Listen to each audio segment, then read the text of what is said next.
আজকে আমি আপনাদেরকে দেখাবো বনরুটি রেসিপি। বনরুটি বানানোর জন্য প্রথমেই আমি 1 কাপ লিকুইড দুধ নিয়ে নিয়েছি। এবার দিয়ে দিব 3 চামচ চিনি।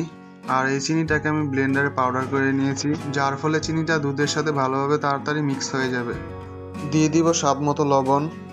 এবার দিয়ে দিব 2 টেবিল স্পুন ইস্ট। দিয়ে দিব একটা নর্মাল টেম্পারেচারে রাখা ডিম। যেহেতু অনেকেই ইস্টের ঘ্রাণ সহ্য করতে পারে না, তার জন্য এখানে দিয়ে দিব 1 স্পুন ভ্যানিলা এসেন্স। এই ভ্যানিলা এসেন্সটা দেওয়ার কারণে ইস্টের যে একটা ব্যাড স্মেল আসছে সেটা আর করবে না। এবার একটা হ্যান্ড উইক্স দিয়ে ভালোভাবে মিশ্রণগুলো মিক্সড করে নেব। তারপর এখানে দিয়ে দিব 1.5 কাপ আটা। এই আটাটাকে ভালোভাবে ছেঁকে নেব। আমরা যেভাবে রুটির ডো তৈরি করি ঠিক সেম একইভাবেই আমি এই ডোটাকে তৈরি করে ফেলবো।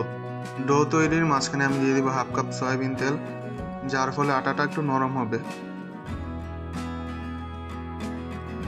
এবার ডোটা তৈরি হয়ে গেলে উপর দিয়ে একটু তেল ছিটিয়ে দিব। তারপর আমি এই ডোটাকে 2 ঘন্টার জন্য রেস্টে রেখে দিব। 2 ঘন্টা রেস্টে রাখার জন্য দেখুন আমার ডোটা ফুলে কিন্তু দ্বিগুণ হয়ে গেছে। আপনাদের হাতে যদি সময় থাকে ডোটাকে আরও কিছুক্ষণ সময়ের জন্য রেখে দিতে পারেন, তাহলে ডোটা আরও ফুলবে। এবার ডোটাকে একটু ভালোভাবে মথে নেব। এবার বনরুটি বানানোর জন্য আমি বনরুটির শেপ তৈরি করে নিয়েছি। এবার বনগুলোর ওপর ডিমের কুসুম ব্রাশ করে দিব।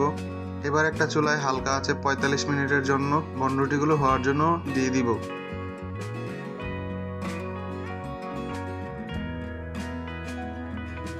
বনরুটিগুলো হয়ে গেলে চুলা থেকে নামিয়ে ফেলবো। দেখুন আমার বনরুটিগুলো কত সুন্দর নরম ও তুলতুলে হয়েছে। আপনারাও যদি আমার রেসিপি ফলো করে এরকম ভাবে বনরুটি বানান, তাহলে আপনাদের বনরুটিও নরম ও তুলতুলে হবে।